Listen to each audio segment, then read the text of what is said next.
ಎಲ್ಲ ಆತ್ಮಜ್ಯೋತಿಗಳಿಗೂ ಸಾಷ್ಟಾಂಗ ಪ್ರಣಾಮಗಳು.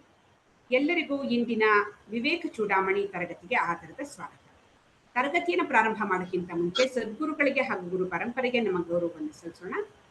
ರಜಿತಾ ಅವರೇ ಪ್ರಾರ್ಥನೆಯನ್ನು ಮಾಡಿ ತರಗತಿಯನ್ನು ಮುಂದುವರಿಸಿ.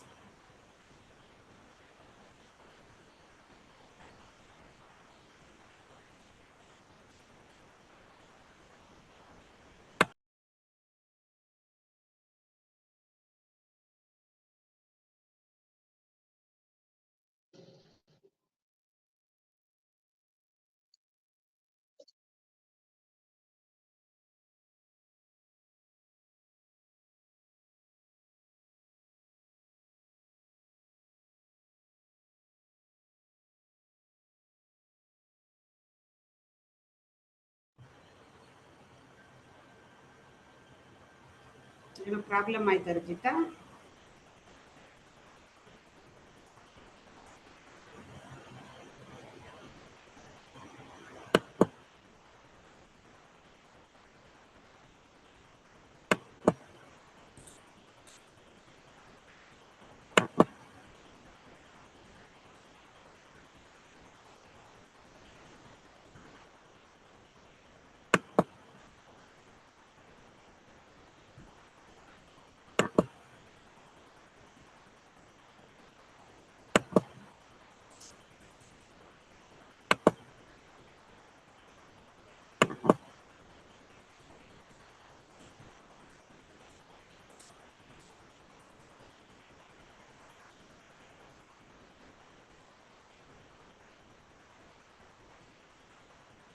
ನಾನು ಪ್ರಾರ್ಥನೆ ಮಾಡ್ತೀನಿ ಅಷ್ಟೊತ್ತಿಗೆ, ರಜಿತಾ ಅವ್ರ ಬರೋ ಹೊತ್ತಿಗೆ.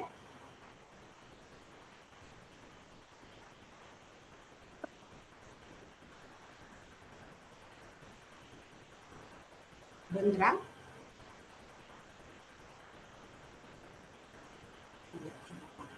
ಪ್ರಾರ್ಥನೆ. ಗುರುರ್ಬ್ರಹ್ಮಾ ಗುರುರ್ವಿಷ್ಣು ಗುರುದೇವೋ ಮಹೇಶ್ವರಃ ಗುರುಃ ಸಾಕ್ಷಾತ್ ಪರಬ್ರಹ್ಮ ತಸ್ಮೈ ಶ್ರೀ ಗುರವೇ ನಮಃ. ಅಖಂಡಮಂಡಲಾಕಾರಂ ವ್ಯಾಪ್ತಂ ಯೇನ ಚರಾಚರಂ ತತ್ಪದಂ ದರ್ಶಿತಂ ಯೇನ ತಸ್ಮೈ ಶ್ರೀ ಗುರವೇ ನಮಃ. ನಾರಾಯಣ ಸಮಾರಂಭಾಂ ಶಂಕರಾಚಾರ್ಯ ಮಧ್ಯಮಾಂ ಅಸ್ಮದಾಚಾರ್ಯ ಪರ್ಯಂತಾಂ ವಂದೇ ಗುರು ಪರಂಪರಾಂ. ಸದಾಶಿವ ಸಮಾರಂಭಾಂ ಶಂಕರಾಚಾರ್ಯ ಮಧ್ಯಮಾಂ ಅಸ್ಮದಾಚಾರ್ಯ ಪರ್ಯಂತಾಂ ವಂದೇ ಗುರು ಪರಂಪರಾಂ.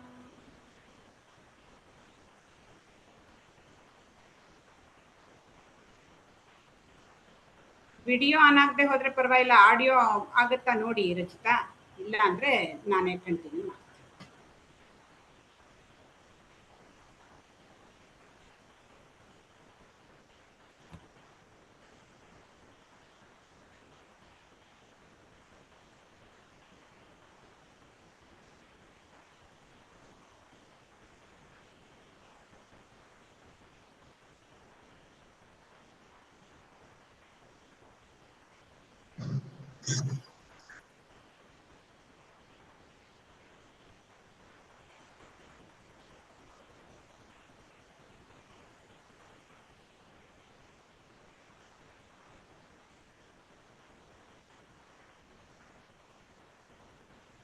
ಮೇಡಮ್ ಅದೇನೋ ಡಿಸ್ಕನೆಕ್ಟ್ ಆಗ್ತಿತ್ತು ಮೇಡಮ್, ಅದು ಸಾರಿ.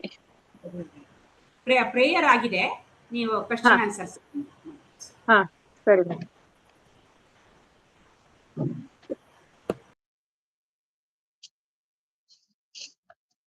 ಹಿಂದಿನ ಕ್ಲಾಸ್ ಅಲ್ಲಿ ಎಲ್ಲ ಆತ್ಮಜ್ಯೋತಿಗಳಿಗೂ ನಮಸ್ಕಾರ.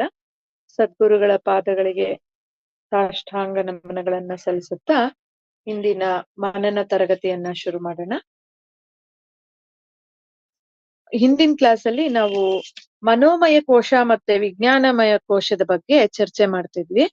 ವಿಜ್ಞಾನಮಯ ಕೋಶ ಮತ್ತೆ ಮನೋಮಯ ಕೋಶ ಹೇಗೆ ಯಾವ ಕೆಲಸ ಮಾಡುತ್ತೆ, ಯಾವ ಕೋಶ ಯಾವ ಕೋಶ ಹೇಳ್ದಂಗ್ ಕೇಳ್ಬೇಕು ಅನ್ನೋದು ಬಗ್ಗೆ ನಾವು ಡಿಸ್ಕಸ್ ಮಾಡ್ತಿದ್ವಿ. ಅಕ್ಬರ್ ಬೀರ್ಬಲ್ ಅವರ ಒಂದು ಸ್ಟೋರಿ ಕೂಡ, ಕಥೆಯನ್ನು ಕೂಡ ನಾವು ಡಿಸ್ಕಸ್ ಮಾಡಿದ್ವಿ. ಅಂದ್ರೆ ಮನೋಮಯ ಕೋಶವನ್ನ ಹೆಂಡತಿ ಅಂತ ಹೋಲಿಸಿದ್ರೆ ವಿಜ್ಞಾನಮಯ ಕೋಶವನ್ನ ಗಂಡ ಅಂತ ಹೋಲಿಸಿದಾಗ ಒಂದು ಅಕ್ಬರ್ ಮತ್ತೆ ಬೀರ್ಬಲ್ ಆಸ್ಥಾನದಲ್ಲಿ ನಡೆಯುವ ಒಂದು ಘಟನೆ ಬಗ್ಗೆ ಆ ಕಥೆ ಹೇಳಿತ್ತು. ಸೊ ಅದ್ರ ಪ್ರಕಾರ ಬುದ್ಧಿ ಅಂದ್ರೆ ವಿಜ್ಞಾನಮಯ ಕೋಶ ಡೈರೆಕ್ಟ್ ಮಾಡತ್ತೆ ಮನೋಮಯ ಕೋಶಕ್ಕೆ ಅಂತ ನಾವು ಆ ಕಥೆಯ ಮೂಲಕ ತಿಳ್ಕೊಂಡ್ವಿ. ಸೊ ನೆಕ್ಸ್ಟ್ ಪ್ರಶ್ನೆಗೆ ಹೋಗೋಣ.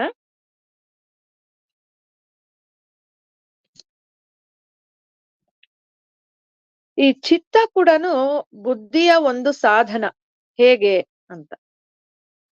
ಚಿತ್ತ ಬುದ್ಧಿಯ ಸಾಧನ ಹೇಗಾಗತ್ತೆ? ಚಿತ್ತ ಅಂದ್ರೆ ಮನಸ್ಸು ಕೂಡ ಬುದ್ಧಿಯ ಒಂದು ಇನ್ಸ್ಟ್ರೂಮೆಂಟ್. ಅದು ಹೇಗೆ ಉಮಾ ಮೇಡಮ್?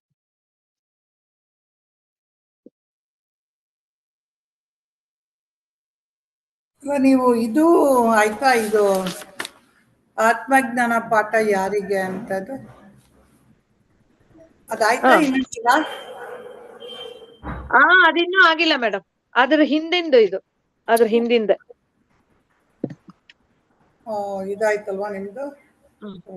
ಗಂಡ ಅದೇ ಮನೋಮಯ ಕೋಶ ಅಕ್ಬರ್ ಬೀರ್ಬಲ್ ಕತೆ ಆಯ್ತಲ್ವಾ? ಅದಾಯ್ತು, ಅಲ್ಲಿಗೆ ಲಾಸ್ಟ್ ಆಗಿತ್ತು. ಅಲ್ಲಿಂದ ಮನಸ್ಸು ಅನ್ನೋದು ಮನಸ್ಸು ಅನ್ನೋದು ಕೂಡ ಒಂದು ಬುದ್ಧಿಯ ಒಂದು ಸಾಧನ. ಹೇಗೆ ಮನಸ್ಸು ಬುದ್ಧಿಯ ಸಾಧನ ಹೇಗಾಗತ್ತೆ? ಸೊ ಇಲ್ಲಿ ನಾವು ಒಂದು ವೆಹಿಕಲ್ಗೆ ಇದನ್ನ ಹೋಲಿಸ್ತಾ ಇದ್ದಾರೆ, ಅದೇ ತಾನೇ ಅದು? ಹೌದು ಮೇಡಮ್, ಹೌದು. ಹೇಗೆ ಒಂದೊಂದು ಸೇರ್ಕೊಂಡು ಕೆಲಸ ಮಾಡುತ್ತೆ ಅನ್ನೋದನ್ನ ಇಲ್ಲಿ ನೋಡ್ತೀವಿ. ಒಂದು ಉದಾಹರಣೆ ತಗೊಂಡ್ರೆ ಬುದ್ಧಿನ ನಾವು ಒಂದು ಯಜಮಾನ ಅಂತ ನಾವು ಹೇಳ್ತಾ ಇದ್ದೀವಿ. ಆ ದೇಹಕ್ಕೆ ನಾವೇನು ಹೋಲಿಸ್ತೀವಿ, ಯಂತ್ರಕ್ಕೆ ಆ ದೇಹನ ನಾವು ಹೋಲಿಸ್ತಾ ಇದ್ದೀವಿ. ಸೊ ಇದೇನು ಅಲ್ಲಿ ಏನಾಗುತ್ತೆ, ಯಂತ್ರ ಅಂತಂದ್ರೆ ಆ ಕರ್ಮೇಂದ್ರಿಯಗಳ ಅದನ್ನ ಯಂತ್ರ ಅಂತ ಹೇಳಿ ನಾವು ಅದನ್ನ ತಗೋತೀವಿ. ಅದರೊಳಗೆ ಈ ಪ್ರಾಣನ ನಾವು ಪೆಟ್ರೋಲ್ಗೆ ಅದಕ್ಕೂ ಹೋಲಿಸ್ತಾ ಇದ್ದೀವಿ. ಈ ಯಜಮಾನ ಏನ್ ಮಾಡುತ್ತೆ, ಈ ದೇಹದ ಮೂಲಕ ಕೆಲಸ ಮಾಡ್ತಾ ಇದ್ದಾನೆ ಅಂತ ಹೇಳಿ. ಅಂದ್ರೆ ಇದಕ್ಕೇನು ಸಾಧನಗಳು ಯಾವುದು ಈ ಬುದ್ಧಿಗೆ ಅಂದ್ರೆ ಪ್ರಾಣ ಮತ್ತೆ ಕರ್ಮೇಂದ್ರಿಯಗಳು ಬುದ್ಧಿಗೆ ಸಾಧನ ಆಗಿ ನಡೀತಾ ಇರುತ್ತೆ. ಈ ಬುದ್ಧಿ ಏನ್ ಮಾಡುತ್ತೆ, ಈ ಇದನ್ನ ಮುಖಾಂತರ ಅನುಭವನ ಪಡಿತಾ ಇದೆ.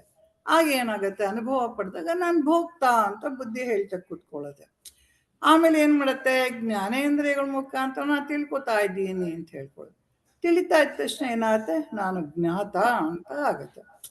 ಈ ದೇಹ ಮುಖಾಂತರ ಬಂದಾಗ ಏನಾಗುತ್ತೆ, ನಾನು ಕರ್ತ ಆಗತ್ತೆ. ಸೊ ಹೀಗೆ ಈ ಬುದ್ಧಿ ಏನ್ ಮಾಡುತ್ತೆ, ಮನಸ್ಸನ್ನು ಉಪಯೋಗಿಸ್ಕೊಂಡು ವಿಚಾರ ಮಾಡ್ತಾ ಇರುತ್ತೆ. ಅದ್ರ ಜೊತೆಗೆ ಭಾವನೆಗಳು ಬರ್ತಾ ಇರುತ್ತೆ. ಸೊ ಈ ಮನಸ್ಸು ಅನ್ನೋದು ಸಹ ಬುದ್ಧಿಗೆ ಒಂದು ಸಾಧನ ಅಂತ ಹೇಳಿ. ಚಿತ್ತದಲ್ಲಿ ಏನಿದೆ ಬುದ್ಧಿ, ಅದ್ರೊಳಗೆ ನೆನಪಿನ ಸಾಗರ ಇದೆ ಅಂತ ಹೇಳಿ ಹೇಳ್ತಾರೆ ಬುದ್ಧಿಗೆ. ಹಾಗಾಗಿ ಈ ಬುದ್ಧಿಗೆ ಏನಾಗುತ್ತೆ, ಮನಸ್ಸು ಕರ್ಮೇಂದ್ರಿಯ ದೇಹ ಎಲ್ಲದನ್ನೂ ಸಾಧನ ಆಗಿ ಮಾಡ್ಕೊಂಡು ಅದೇನ್ ಮಾಡುತ್ತೆ, ಎಲ್ಲ ತಿಳ್ಕೊಂಡೆ ನಾನು ಮಾಡಿದೆ ಅಂತ ಹೇಳ್ಕೊಂಡು ನಡೆಸ್ತಾ ಇರತ್ತೆ. ಅದರೊಳಗೆ ಒಂದು ತೈತರಿಯ ಉಪನಿಷತ್ತು ಒಂದು ಉದಾಹರಣೆಯನ್ನು ಒಂದು ಕೊಟ್ಟಿದ್ದಾರೆ. ಬುದ್ಧಿ ಕರ್ತ ನಾನು, ಬುದ್ಧಿಯಲ್ಲಿ ಕರ್ತ ನಾನು ಅಂತ ಹೇಗಾಗ್ತಾನೆ ಅಂತ.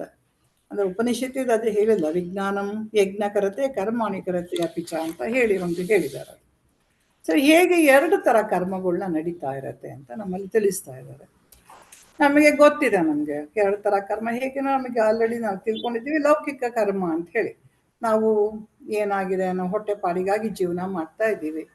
ಬೇರೆ ಬೇರೆ ಏನೇನು ಎಲ್ಲ ಲೌಕಿಕ ಕರ್ಮದಲ್ಲಿ ನಾವು ಪೂಜೆ ಮಾಡೋದಾಗ್ಲಿ ಇನ್ನೊಂದಾಗ್ಲಿ ಎದಾಲಿಂದ ಸಾಕಷ್ಟು ಏನಿದೆ ಕರ್ಮ ಕಾಂಡದಲ್ಲಿ ಏನ್ ಹೇಳುತ್ತೆ ಅಥವಾ ಧರ್ಮ ಇದ್ರೊಳಗೆ ಏನಿದೆ ಅದನ್ನೆಲ್ಲ ನಾವು ಮಾಡ್ಕೊಂಡು ಬರ್ತಾ ಇದ್ದೀವಿ. ಆದ್ರೆ ಇನ್ನೊಂದು ಬರುತ್ತೆ ವೈದಿಕದಲ್ಲಿ, ಅಂದ್ರೆ ಜ್ಞಾನಕಾಂಡದಲ್ಲಿ ಏನಾಗತ್ತೆ, ನಾವು ಪೂಜೆನೆ ಭಗವಂತನ ಪೂಜೆನೆ ನಾವು ಒಂದು ಇದು ಮಾಡ್ತೀವಿ, ಸೇವೆಯಾಗಿ ನಾವು ಮಾಡ್ತೀವಿ. ಆ ಪೂಜೆ ಏನ್ ಮಾಡ್ತೀವಿ, ಆ ಭಗವಂತನ ಪೂಜೆನೆ ನಾನು ಮಾಡ್ತಾ ಇರೋದು ಎಲ್ಲವೂ ಅನ್ನೋದು ಒಂದು ಜ್ಞಾನದಲ್ಲಿ ನಾವು ನಡೆಸ್ತೀವಿ ನಾವು. ಹಾಗಾಗಿ ಪಂಚಯಜ್ಞಗಳನ್ನು ಮಾಡ್ತೀವಿ. ಸೊ ಇವೆಲ್ಲ ಏನಾಗುತ್ತೆ, ನಮಗೆ ಶುದ್ಧಿಗೆ ಏನದೆ, ನಮ್ಮ ಅಂತರಂಗ ಶುದ್ಧಿಗೆ ಇವೆಲ್ಲ ತುಂಬ ಸಹಾಯ ಮಾಡುತ್ತೆ. ಸೊ ಈ ವೈದಿಕ ಕರ್ಮಗಳಾಗಿರ್ಬೋದು, ಅದು ದೈವಿಕ ಕರ್ಮಗಳು ಏನಂತಂದ್ರೆ ನಾವು ಭಗವಂತನ ಪ್ರೀತಿಗಾಗಿ ಮಾಡುವಂಥದ್ದಾಗಿರುತ್ತೆ. ಇದು ಲೌಕಿಕದಲ್ಲಿ ನನ್ನ ಸ್ವಾರ್ಥಕ್ಕಾಗಿ ಅಂತಂದ್ರೆ ನನ್ನ ಸಕಾಮದಲ್ಲಿ ನಾನು ಮಾಡ್ತಾ ಇರ್ತೀನಿ. ದೈವಿಕಕ್ಕೆ ಬಂದಾಗ ನಾನು ನಿಷ್ಕಾಮ ಕರ್ಮಗಳು ಮಾಡ್ತೀನಿ. ಇವೆರಡನ್ನೇ ಯಾರು ಮಾಡ್ತಾರೆ? ಅವನ್ನೇ ಕರ್ತ ಆಗಿರ್ತಾನೆ, ಬುದ್ಧಿನೇ ಅವನು ಅಂತ ಹೇಳಿ ಮುಂದೆನೂ ಹೋಗ್ತಾ ಇದ್ದಾರೆ. ಅಂದ್ರೆ ಇದ್ರೊಳಗೆ ಅಂದ್ರೆ ನೆಕ್ಸ್ಟ್ ಹೇಳ್ಬೇಕಾ ಇದು ಅಹಂಕಾರ ಇರೋದ್ ಬುದ್ಧಿಗೆ ಅದೆಲ್ಲ ಅದ್ ಬೇಡ. ಒಂದ್ ನಿಮಿಷ ಮೇಡಮ್, ಅದಕ್ ಮುಂಚೆ ಇನ್ನೊಂದು ಪ್ರಶ್ನೆ ಇದೆ. ಇದ್ರಲ್ಲೇ ಒಂದು ಸಬ್ ಕ್ವೆಶನ್ ಏನಂದ್ರೆ, ಇವಾಗ ನೀವ್ ಹೇಳಿದ್ರಿ ಬುದ್ಧಿಗೆ ಕರ್ತ ನಾನು ಅಂತ ಒಂದು ಭಾವನೆ ಇರುತ್ತೆ, ನಾನೇ ಮಾಡಿದ್ದು ಅಂತ. ಅದನ್ನ ಅಹಂಕಾರ ಅಂತ ಹೇಳ್ತೀರಾ? ಅಹಂಕಾರ, ಕರೆಕ್ಟ್. ಅಹಂಕಾರ ಜೊತೆ ಅದು ಸೇರ್ಕೊಂಡೆ ಅದಕ್ಕೆ ಅರ್ಥ ನಾನು ಅಂತ ಆಗೋದೆಲ್ಲ ಅಹಂಕಾರ ಜೊತೆನೆ ಸೇರ್ಕೊಂಡದ್ದು. ಬುದ್ಧಿ ಅಹಂಕಾರ ಅಲ್ವಾ? ಅಹಂಕಾರ ಜೊತೆ ಸೇರತ್ತೆ, ಅವಾಗ ಅದು ಜೀವ ಏನ್ ಮಾಡುತ್ತೆ, ಎಲ್ಲ ನಾನ್ ಮಾಡ್ತಾ ಇದೀನಿ ಅಂತ ಹೇಳಿ ಸೊ ಇವಾಗ ಈ ಚಿತ್ತದಲ್ಲಿ ಏನೇನ್ ಸ್ಟೋರ್ ಆಗಿರತ್ತೆ?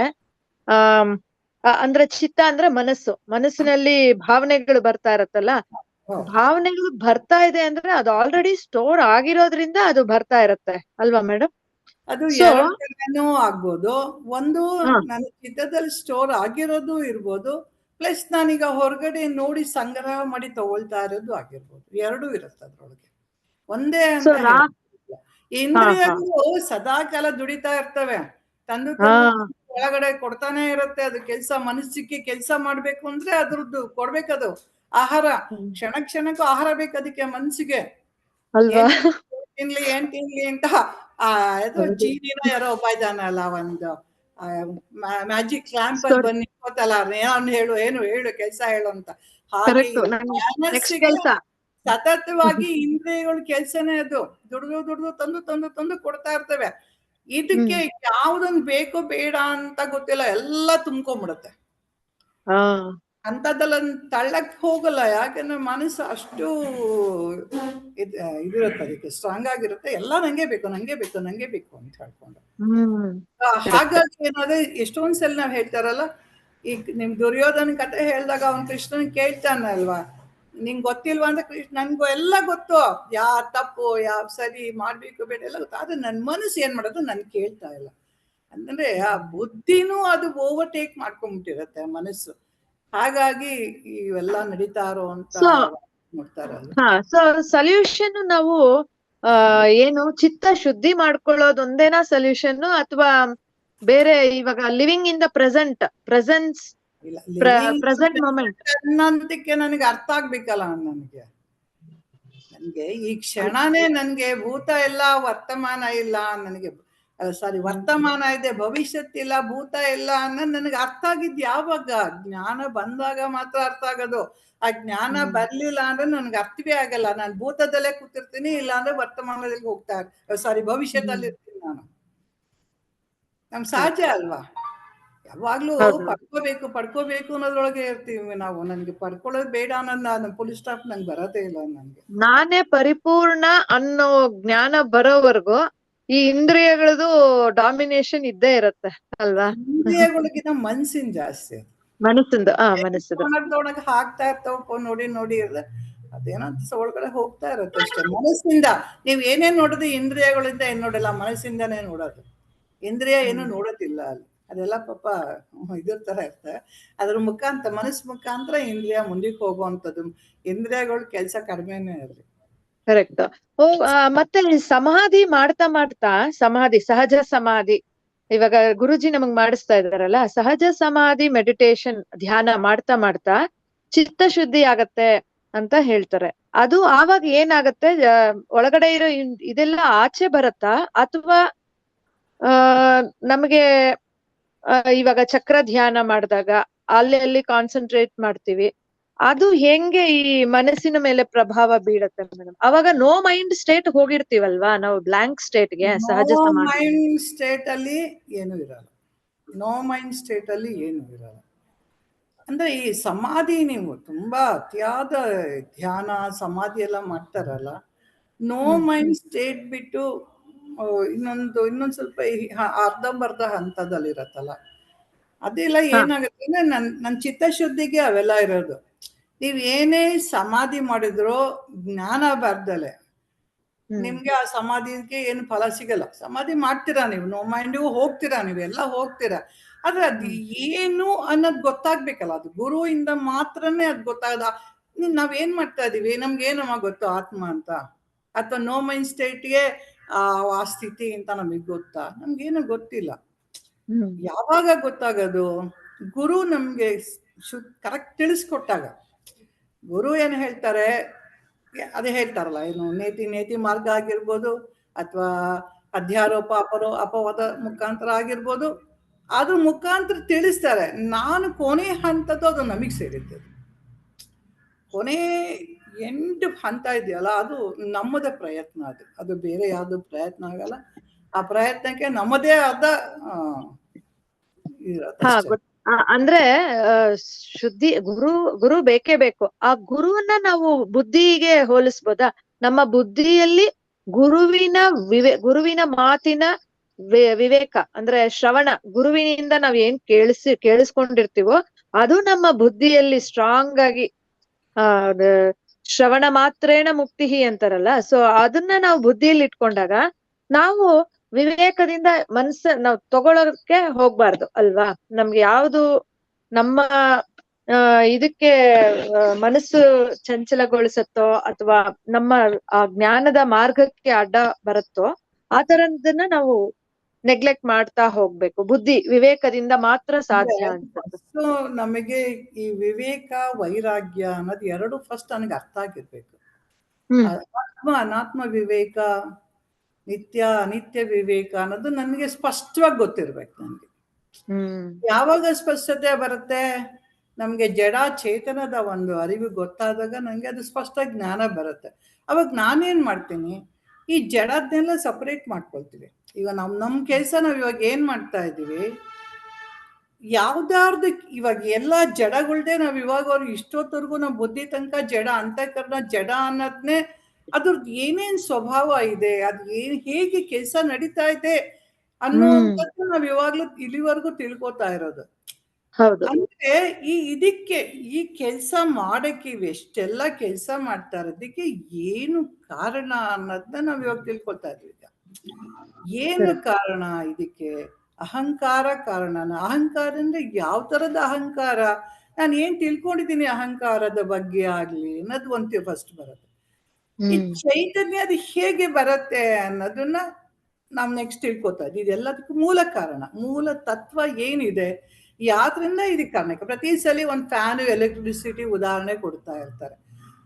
ಹಾಗಾದ್ರೆ ಇದಕ್ಕೆ ಹೇಳೋದು, ಎಲೆಕ್ಟ್ರಿಸಿಟಿ ನಿನ್ನ ಹತ್ರ ಅದೆಲ್ಲೋ ಇದೆ, ಅದಕ್ಕೆ ಫ್ಯಾನ್ ಇನ್ಸ್ಟ್ರೂಮೆಂಟೇ ಇಲ್ಲ ಅಂತಂದ್ರೆ ನೀವು ಫ್ಯಾನ್ ತಿರ್ಗಕ್ ಸಾಧ್ಯನಾ?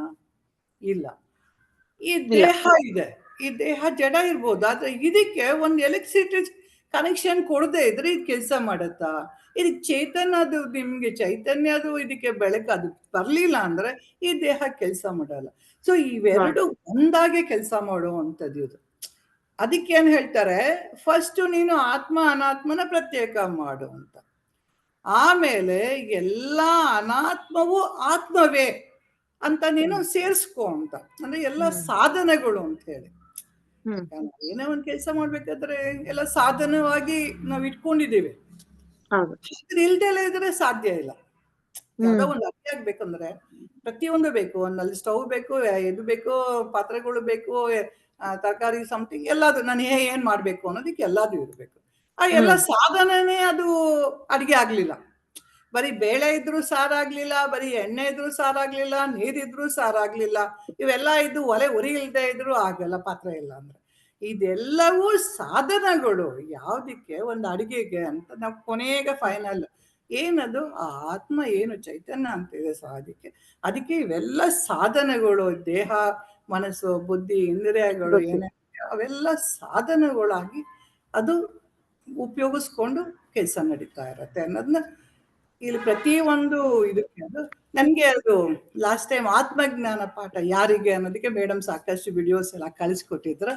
ಅದ್ರೊಳಗೆ ನನಗೊಂದು ಅರ್ಥ ಆಗಿದ್ದು ಅಂತಂದ್ರೆ, ಈ ಚಿತ್ ಮತ್ತೆ ಜಡ ಗ್ರಂಥಿ ಅಂತ ನಮ್ಮಲ್ಲಿ ಒಂದು ಅದು ಹೇಳ್ತಾರೆ ಇದೆ ಅಂತ ಹೇಳಿ.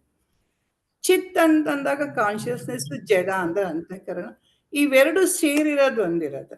ಇದು ಏನಾದ್ರೆ ಚಿದಾಭಾಸದ್ರಿಂದ ಸೇರ್ಕೊಂಡು ಏನಾಗುತ್ತೆ, ಈ ಅಹಂಕಾರನೇ ಸೇರ್ಕೊಂಡಿದೆ ಆತ್ಮ. ಇದ್ರ ಜೊತೆ ಸೇರ್ಕೊಂಡು ಏನ್ ಮಾಡುತ್ತೆ, ನಾನು ಮಾಡ್ತಾ ಇದ್ದೀನಿ ಅಂತ ಇದು ಅಹಂಕಾರ ಅಂತ ಜೊತೆ ಸೇರ್ಕೊಂಡು ಏನಾಗುತ್ತೆ, ಎಲ್ಲ ತಾನದೇ ಆಗಿ ಮಾಡ್ತೇವೆ. ನಾವ್ ಇವಾಗ ಅದನ್ನ ಪ್ರತ್ಯೇಕ ಮಾಡ್ತಾ ಇದ್ದೀವಿ ಇವಾಗ.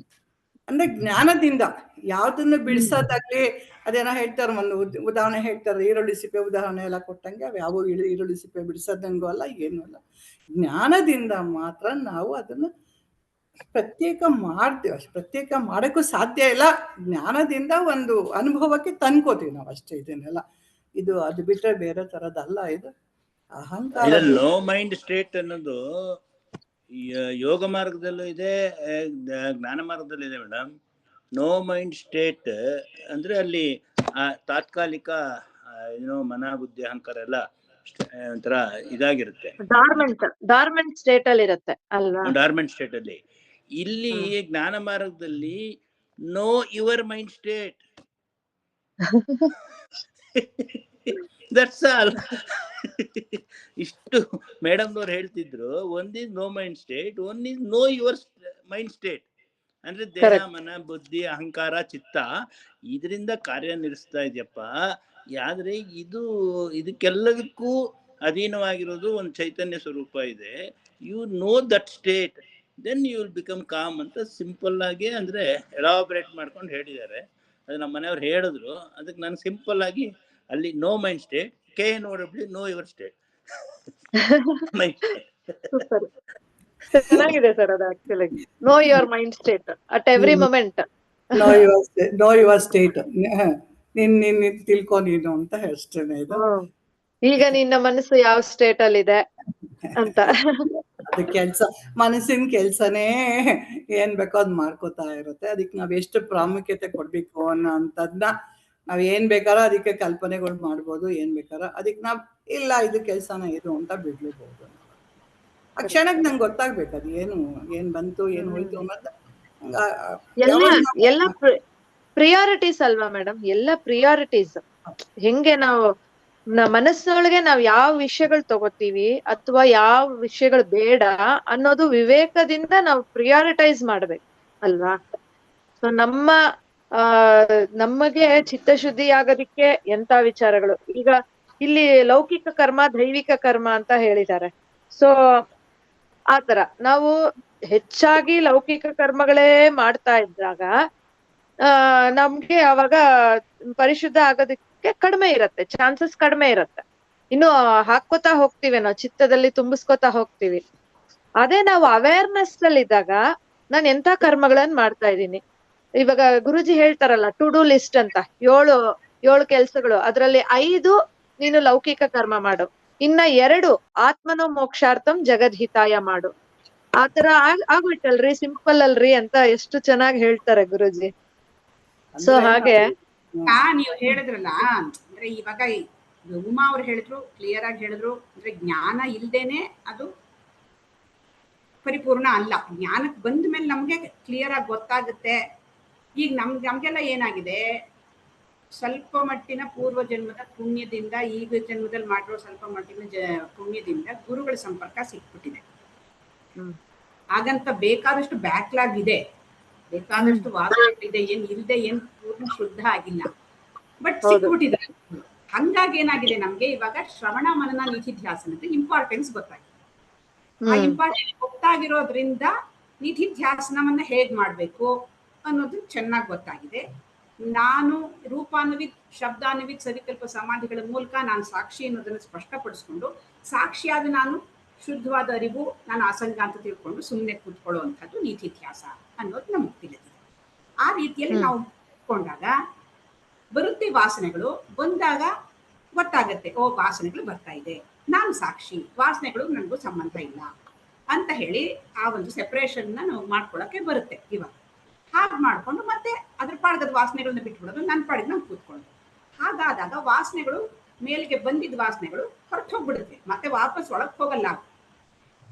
ಮೇಲಕ್ಕೆ ಏರಿದ ವಾಸನೆಗಳು ಸಾಕ್ಷಿಯ ಮುಂದೆ ನಿಂತಾಗ ಸಾಕ್ಷಿ ಅದಕ್ಕೆ ಏನು ಒಂದು ಪ್ರೋತ್ಸಾಹ ಕೊಡದೇನೆ, ಅದರಿಂದ ಏನು ಆಕ್ಷನ್ಸ್ ನಡಿದೇನೆ, ಅದ್ರ ಮೂಲಕವಾಗಿ ಆ ವಾಸನೆಗಳನ್ನು ಉಪಯೋಗಿಸ್ಕೊಂಡು ಆ ವಾಸನೆಗಳಿಗೆ ಇನ್ನೇನು ಕೆಲಸ ಇಲ್ಲ, ಹೊರಟೋಗ್ತದೆ. ಮತ್ತೆ ಕೆಳಗಡೆಯಿಂದ ಮತ್ತೆ ವಾಸನೆಗಳು ಬರುತ್ತೆ. ಆ ರೀತಿ ವಾಸನಾ ಕ್ಷಯ ಆಗ್ತಾ ಹೋಗುತ್ತೆ. ನೀವು ಕೇಳಿದ್ರಲ್ಲ ಇವಾಗ ಹೆಂಗೆ ಅದಾಗತ್ತೆ ಅಂತ, ಇದು ಒಂದು ಉಮಾ ಅವ್ರು ಹೇಳಿದ್ರು ಜ್ಞಾನ ಮಾರ್ಗ. ಈ ಜ್ಞಾನ ಮಾರ್ಗಕ್ಕಿಂತ ಬರೋಕ್ಕಿಂತ ಮೊದಲು ಎಷ್ಟೋ ಸ್ವಲ್ಪ ಮಟ್ಟಿನ ವಾಸನಾಕ್ಷಯ ಆಗಿರ್ಬೇಕು.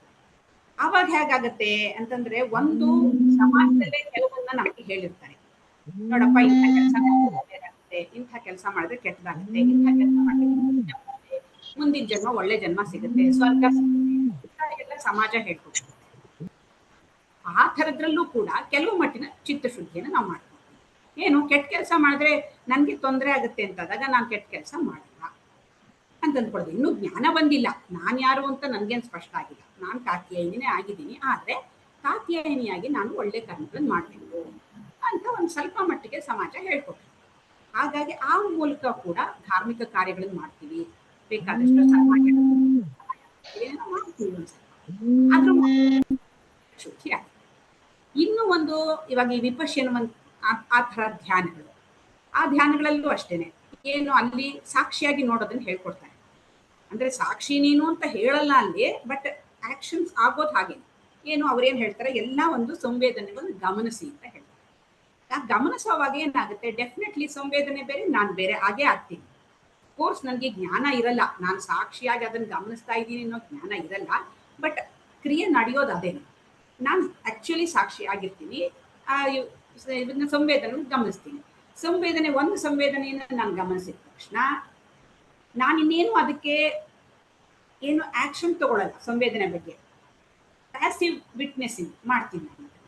ಹಾಗೆ ಮಾಡಿದ ತಕ್ಷಣ ಆ ಸಂವೇದನೆ ಹೋಗುತ್ತೆ. ಅಂದ್ರೆ ಆ ಸಂವೇದನೆ ಒಳಗಡೆ ಏನಿರುತ್ತೆ, ವಾಸನೆ ಇರುತ್ತೆ. ವಾಸನೆ ಮೂಲಕವೇ ಆ ಸಂವೇದನೆ ಬಂದಿರುತ್ತೆ. ಆ ವಾಸನೆ ಹೊರಟು. ಆ ರೀತಿ ದೇಹದ ಔಟರ್ ಲೇಯರ್ನಲ್ಲಿ ಏನೇನೇನೇನೇನು ವಾಸನೆಗಳಿರುತ್ತೆ, ಅದೆಲ್ಲ ಸಂವೇದನೆಗಳ ರೂಪದಲ್ಲಿರುತ್ತೆ. ಅದನ್ನ ನಾನು ಸಾಕ್ಷಿಯಾಗಿ ನೋಡ್ತೀನಿ. ಆ ಔಟರ್ ಲೇಯರ್ ಎಲ್ಲ ವಾಸನೆಗಳು ಹೊರಟೋಗುತ್ತೆ, ಮತ್ತೆ ಒಳಗಡೆ ವಾಸನೆಗಳು ಹೊರಗಡೆ ಬರುತ್ತೆ. ಹಾಗಾಗಿ 10 days ಅವರು ಅಲ್ಲಿ ಕೂರಿಸೋದ್ರಿಂದ ಸಾಕಷ್ಟು ವಾಸನೆಗಳು ಹೊರಟು. ಆ ಗೋಯಂಕ ಅವ್ರನ್ನ ಯಾರೋ ಕೇಳಿದ್ರಂತೆ, ನಿಂಗೆ ಬುದ್ಧಿ ಇದೆಯಾ, ಇಷ್ಟಿಷ್ಟು ಜನರಿಗೆ ಫ್ರೀಯಾಗಿ ಊಟ ಕೊಟ್ಕೊಂಡು ಇಲ್ಲಿ ಕೂರಿಸ್ಕೊಂಡಿದ್ಯಾ, ಮಾಡಕ್ ಕೆಲಸ ಇದೆಯಾ ನಿಂಗೆ, ಬರ್ತಾರೆ ಚೆನ್ನಾಗಿ ತಿನ್ಕೊಂಡು ಹೋಗ್ತಾರೆ ಜನ, ಯಾವ್ರಿಗೇನು ಕಷ್ಟ ಅಂತ. ಅದಕ್ಕೆ ಅವ್ರು ಹೇಳ್ತಾರಂತೆ, ಅಯ್ಯೋ ಖಂಡಿತ ಅಲ್ಲ, ನಾನು ಫ್ರೀಯಾಗಿ ಊಟ ಕೊಟ್ರೆ ಏನು ಪರವಾಗಿಲ್ಲ, 10 ದಿನ ಒಂದ್ ಕಡೆ ಕೂರ್ತಾರಲ್ಲ ಅಷ್ಟು ಸಾಕು, ಎಷ್ಟೋ ಸಹಾಯ ಆಗೋಗುತ್ತೆ ಅವ್ರಿಗೆ ಅರಿವಿಲ್ದೇನೆ ಅವ್ರಿಗೆ ಸಹಾಯ ಆಗುತ್ತೆ. ಈ ತರಹ ಅರಿವಿಲ್ದೆ ಸಹಾಯ ಆಗೋದು ಅಂದ್ರೆ, ಈ ಜ್ಞಾನ ಏನು ಬಂದಿಲ್ಲ, ಆದ್ರೆ ಅವರು ಹೇಳ್ಕೊಡೋ ರೀತಿ ಏನಿದೆ, ನಾನು ಸಾಕ್ಷಿಯಾಗಿ ಸಂವೇದನೆ ಗಮನಿಸೋದನ್ನ ನಾವು ಹೇಳ್ಕೊಡೋದ್ರಿಂದ ಸಾಕಷ್ಟು ರೀತಿಯಲ್ಲಿ ಆ ವಾಸನೆಗಳು ಹೊರಗೆ ಹೋಗೋಕ್ಕೆ ಸಹಾಯ. ಈ ತರಹನೇ ಬೇರೆ ಬೇರೆ ಒಂದು ಯೋಗದ ಅಭ್ಯಾಸಗಳಾಗಲಿ, ಬೇರೆ ಬೇರೆ ರೀತಿಯ ಧ್ಯಾನದ ಅಭ್ಯಾಸಗಳಾಗಲಿ ಡೆಫಿನೆಟ್ಲಿ ಹೆಲ್ಪ್ ಮಾಡ್ತೀವಿ. ಜ್ಞಾನ ಮಾರ್ಗಕ್ಕೆ ಬಂದ್ಬಿಟ್ಟ ಮೇಲಂತೂ ಉಮಾ ಅವ್ರು ಹೇಳ್ದಂಗೆ ಕ್ಲಿಯರ್ ಕಟ್ ಆಗಿ ನಾನು ಯಾರು ಇದೇನು ಅನ್ನೋದು ಗೊತ್ತಾಗಿರೋದ್ರಿಂದ ನಾನು ಆರಾಮವಾಗಿ ನಾನು ಸಾಕ್ಷಿಯಾಗಿ ನಿಂತು ಪ್ರತಿಯೊಂದನ್ನು ನೋಡುವಂಥ ಒಂದು ನಿಧಿಧ್ಯಾಸನವನ್ನು ಮಾಡ್ತಾ ಹೋಗ್ತೀನಿ. ಅದು ಚೆನ್ನಾಗಿದೆ ವಿಪಶ್ಯನದಲ್ಲಿ ಸಾಕಷ್ಟು. ಯಾಕೆಂದ್ರೆ ಇಂದ್ರಿಯಗಳಿಗೆ ಯಾವ ಕೆಲಸ ಇಲ್ಲ ಅಲ್ಲಿ, ಯಾವುದಕ್ಕೂ ಮನಸ್ಸಿಗೂ ಯಾವ ಕೆಲಸ ಇಲ್ಲ, ಬುದ್ಧಿನೂ ಯಾವುದು ಕೆಲಸ ಇಲ್ಲ. ತುಂಬಾ ಮೌನವಾಗಿ ಇರೋದ್ರಿಂದ ನಿಮ್ ಸಾಕಷ್ಟು ಕರ್ಮಗಳು ಈಚೆ ಬರುತ್ತೆ, ಗೊತ್ತಾಗತ್ತೆ ಅದ್ರೊಳಗೆ ನಿಮ್ಗೆ. ಎಷ್ಟೊಂದು ಬೇರೆ ಬೇರೆ ತರದ ಹಂತದಲ್ಲಿ ಗೊತ್ತಾಗ್ತಾ ಇರತ್ತೆ ಅದು. ಕೆಲವ್ರಿಗೆ ಸಿಕ್ಕಾಪಟ್ಟೆ ಸಿವಿಯರ್ ಪೈನ್ಗಳು ಬರುತ್ತೆ ಅಲ್ಲಿ. ನೀವು ರಜಿತಾ, ಈ ಶೋಲ್ಡರ್ ಪೈನ್ ಅಂತೆ, ನೆಕ್ ಪೈನು, ಇನ್ನೊಂದು ಪೈನು ಹೆಂಗ್ ಬರುತ್ತೆ ಅಂದ್ರೆ ಅವ್ರು ಅದನ್ನೇ ಅಬ್ಸರ್ವ್ ಮಾಡು ಅಂತಾರೆ. ಅದನ್ನೇ ಅಬ್ಸರ್ವ್ ಮಾಡು, ಅವಾಗ ಅದು ಹೋಗುತ್ತೆ ಅಂತ. ಯಾಕಂದ್ರೆ ಹೇಳೋದೇನಂದ್ರೆ ಎಲ್ಲ ಗಂಟುಗಳ ರೂಪದಲ್ಲಿ ಇದೆ ನಮ್ಮ ದೇಹದಲ್ಲಿ, ಎಲ್ಲ ಹೇಗೆ ರೂಪದಲ್ಲಿ ಇದೆಯೋ ಅದು ನೋಡ್ತಾ ಬಂತ ಅದ ಏನು ಸ್ಕ್ಯಾನರ್ ತರ ಸ್ಕ್ಯಾನರ್ ಮಾಡ್ತಾ ಬ್ಲಾಕ್ಸ್ ಅಲ್ವಾ ಮೇಡಮ್, ಎನರ್ಜಿ ಬ್ಲಾಕ್ಸ್ ಅಲ್ವಾ, ನಾವೆಲ್ಲ ಎನರ್ಜಿ ಬಾಲ್ಸ್ ಅಂತ ಹೇಳ್ತಾರಲ್ವಾ. ಸೊ ಅದೆಲ್ಲ ಎನರ್ಜಿ ಬ್ಲಾಕ್ ಆಗಿದಾಗ ಎನರ್ಜಿ ಫ್ಲೋ ಆಗಲ್ಲ ಅಲ್ವಾ, ಅದು ಸ್ಟಕ್ ಆಗಿರತ್ತೆ. ಹಾಗಾಗಿ ಏನಾಗುತ್ತೆ, ನೀನು ನೋಡ್ತಾ ಎನರ್ಜಿ ಮುಖಾಂತರ ಹೋಗ್ತಾ ಅದೆಲ್ಲ ಒಂದೊಂದೇ ಕಡಿಮೆ ಆಗ್ತಾ ಬರುತ್ತೆ. ಅದೇನೇ ಒನ್ನಸ್ ಆಗ ಫೀಲ್ ಮಾಡ್ಬೋದಲ್ವಾ. ಅದ್ವೈತ ಗುರುಜಿ ಹೇಳ್ತಾರಲ್ವಾ ಮೇಡಮ್, ನಾನು ಒನ್ನಸ್ ಫೀಲ್ ಮಾಡ್ತಿದ್ದೆ. ಸ್ವಲ್ಪ ಅದೇ ಆವಾಗ ನಮ್ಗೆ ಹೆಂಗಾಗತ್ತೆ, ಎನರ್ಜಿ ಫ್ಲೋ ಅಂದ್ರೆ ನಾನು ಪ್ರಕೃತಿ ಎರಡು ಒಂದೇ ಅನ್ನೋ ಒಂದು ಇದಕ್ಕೆ ಬಂದಿರ್ತೀವಲ್ವಾ ಅವಾಗ, ಆತರ ಅಲ್ವಾ. ಅವಾಗ ನಮ್ಗೆ ಎನರ್ಜಿ ಹೇಗೆ ಇದಾಗತ್ತೆ ಅಂದ್ರೆ, ಅವಾಗ ಮನಸ್ಸು ಚಿತ್ತ ಕಂಪ್ಲೀಟ್ ಆಗಿ ಶುದ್ಧಿ ಆಗೋಗಿರತ್ತ. ಮೇಡಮ್ ಹೇಳ್ತೀರಾ? ಇಲ್ಲ, ಚಿತ್ತ ಪೂರ್ಣವಾಗಿ ಶುದ್ಧಿ ಆಗೋದು ಅಂತ ಇಲ್ಲ. ಹಾ ಆ ಟೈಮ್ಗೆ ಇವಾಗ ನೀವು ಒನ್ನೆಸ್ ಫೀಲ್ ಮಾಡ್ತೀರಲ್ಲ, ಎಷ್ಟು ಹೊತ್ತು ಫೀಲ್ ಮಾಡ್ತೀರಾ? ವಾಪಸ್ ಬರಲ್ವಾ ನೀವು? ಬಂದ್ಬಿಡ್ತೀವಿ. ರಜೆ ಆಗಲ್ವಾ ನೀವು? ಅಂದ್ರೆ ನೀವು ಇವಾಗ ನೀವು ಪೂರ್ತಿ ವಾಸನಾಕ್ಷಯ ಆಗೋಯ್ತು ಅಂದ್ರೆ ಹೇಗೆ ಅಂದ್ರೆ ಅಲ್ಲಿ ಇನ್ನು ಆ ದೇಹ ಬಿದ್ದೋಗ್ಬಿಟ್ಟು ಕರೆಕ್ಟ್ ಕರೆಕ್ಟ್. ನೀವು ರಜಿತ ಆಗೋದೇ ಇಲ್ಲ ನೀವು. ಈಗ ಓಕೆ. ಜ್ಞಾನಿಗಳು ಏನು ಅಂದ್ರೆ, ನೀವು ಜ್ಞಾನಿ ಆದ್ರೆ ಅಂತ ಇಟ್ಕೊಳ್ಳಿ, ನೀವು ರಜಿತಾನು ಆಗ್ತೀರಿ, ಆಗಲ್ಲ ಅಂತಲ್ಲ. ಅಂದ್ರೆ ಗೊತ್ತಿರುತ್ತೆ ನಾನು ರಜಿತ ಅಲ್ಲ ಅಂತ. But at the same time ಇವಾಗ ಅವ್ರು ಹೇಳ್ತಾರಲ್ಲ, ರಮಣ ಮಹರ್ಷಿಗಳು ಊಟಕ್ಕೆ ಬನ್ನಿ ಮಹರ್ಷಿಗಳೇ ಅಂತ ಕರೆದ್ರೆ ಅವರು ಊಟ ಮಾಡ್ತೀನಪ್ಪ ಅಂತ ಹೇಳ್ತಾರೆ. ಅಂದ್ರೆ ರಮಣ ಮಹರ್ಷಿಯಾಗಿ ಅವ್ರು ಉತ್ತರ ಕೊಡ್ತಾರೆ ಅಂತ. ಸೊ ಅವರು ಈ ದೇಹದ ಮೂಲಕವೂ ಕೆಲಸನೂ ಮಾಡ್ತಾನೂ ಇರ್ತಾರೆ, ದೇಹವಾಗೂ ಎಷ್ಟೋ ಸರ್ತಿ ಕೆಲವನ್ನೆಲ್ಲ ಮಾಡ್ಲೇಬೇಕಾಗುತ್ತೆ. But at the same time ಅವ್ರಿಗೆ ಡಿಟ್ಯಾಚ್ ಮಾಡ್ಕೊಳಕ್ಕೂ ಇಮಿಡಿಯೇಟ್ ಆಗಿ ಗೊತ್ತಿರುತ್ತೆ, ನಾನು ಅಲ್ಲ ಅನ್ನೋದು ಗೊತ್ತಿರುತ್ತೆ. ಆ ತರ ನೀವ್ ಇವಾಗ ಏನ್ ಹೇಳಿದ್ರಿ ಅಂತ ಯಾವ ತರ ಹೇಳಿದ್ರಿ, ಅಲ್ಲಿ ಏನಾಗೋಗುತ್ತೆ ಆ ತರ ಪೂರ್ಣವಾಗಿ ನೀವ್ ಯಾವಾಗ್ಲೂ ಹಾಗೆ ಇರ್ತೀರಿ ಅಂತಾದ್ರೆ ಅಲ್ಲಿ ಪೂರ್ಣವಾಗಿ ನೀವು ಕಳೆದೋಗ್ಬೇಕು, ರಜಿತ ಇಲ್ದೇನೆ ಹೋಗ್ಬಿಡ್ಬೇಕು ಪೂರ್ಣವಾಗಿ. ಹಂಗಾಗಲ್ಲ. ಅಹಂಕಾರ ಅನ್ನೋದು ಒಂದು ಇರತ್ತಲ್ವಾ, ಆಮೇಲೆ ಸಂಪೂರ್ಣವಾಗಿ ಚಿತ್ತಶುದ್ಧಿ ಮಾಡಕ್ ಆಗಲ್ಲ, ಸ್ವಲ್ಪ ವಾಸನೆಗಳು ಇರತ್ತೆ. ಮತ್ತೆ ಅಹಂಕಾರ ಇರೋದ್ರಿಂದ ಸೊ ಅಷ್ಟು ಫುಲ್ಲು ಆಗೋದಿಲ್ಲ. ನನ್ನ ಪ್ರಶ್ನೆ ಏನಂದ್ರೆ, ಒನ್ನೆಸ್ ಫೀಲ್ ಮಾಡಕ್ಕೆ ಇವೆರಡೂ ಆಗಿರ್ಬೇಕಾ ಅಂತ.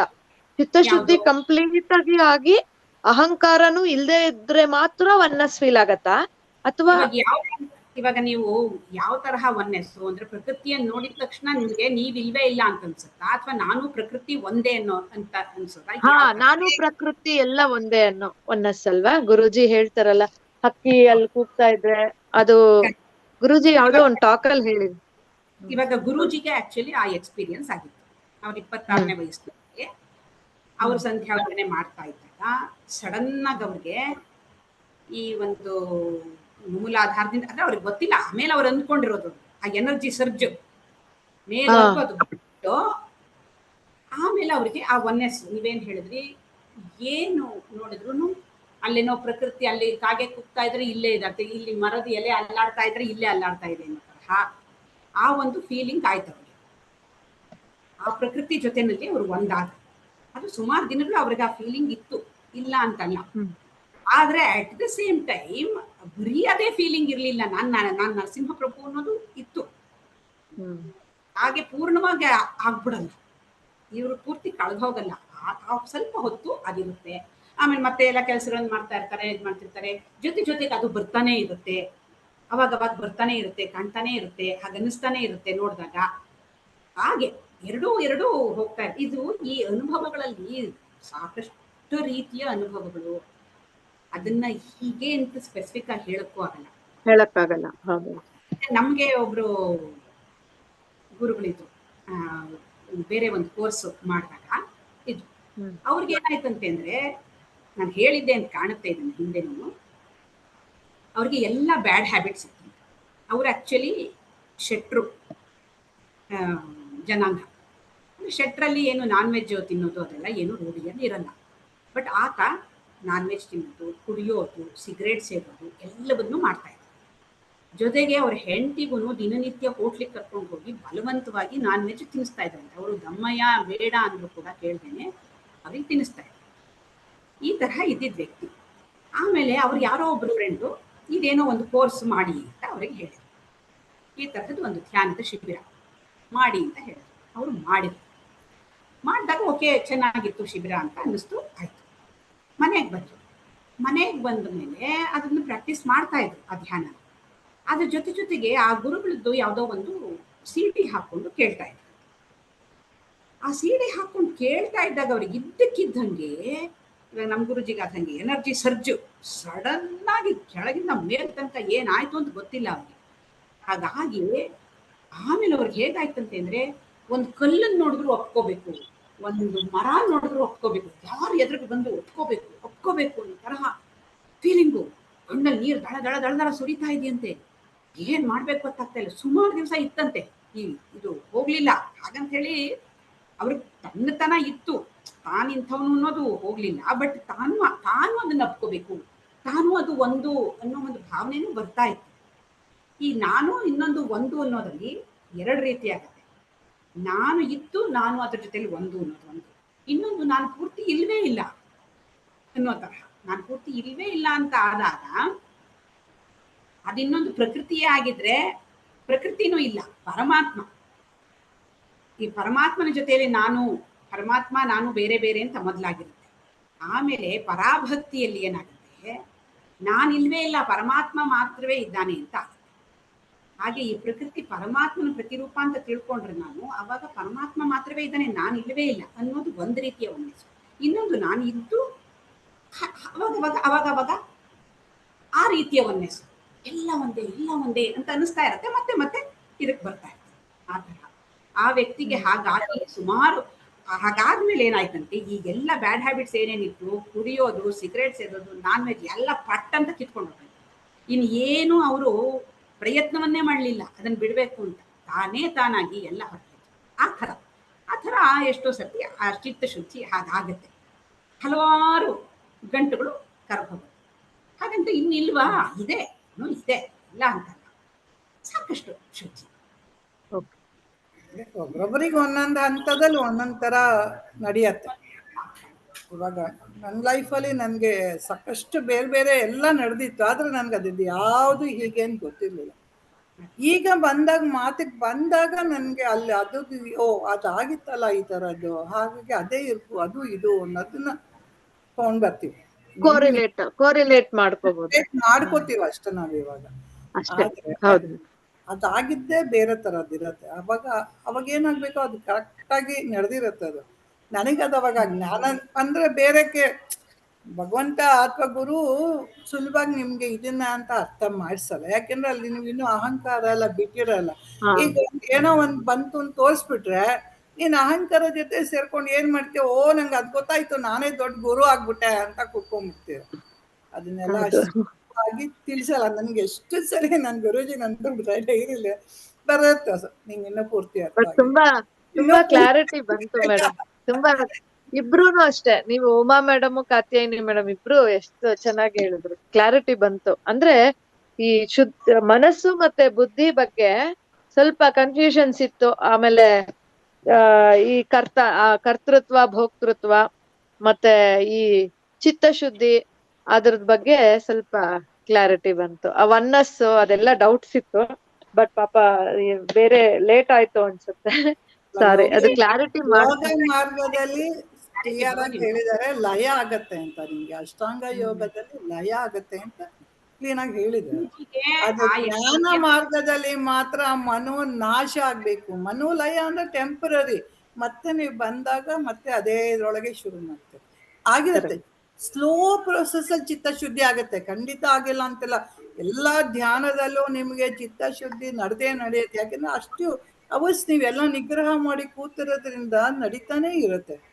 ಇಲ್ಲ ಮೇಡಮ್, ಇದು ಒಂದು ಎಕ್ಸಾಂಪಲ್ ಅಂದ್ರೆ ಕಾತ್ಯಾಯಿನಿ ಮೇಡಮ್ ಫಸ್ಟ್ ನಮ್ಗೆ ಧ್ಯಾನ ಮಾಡಿಸ್ತಿದ್ರು.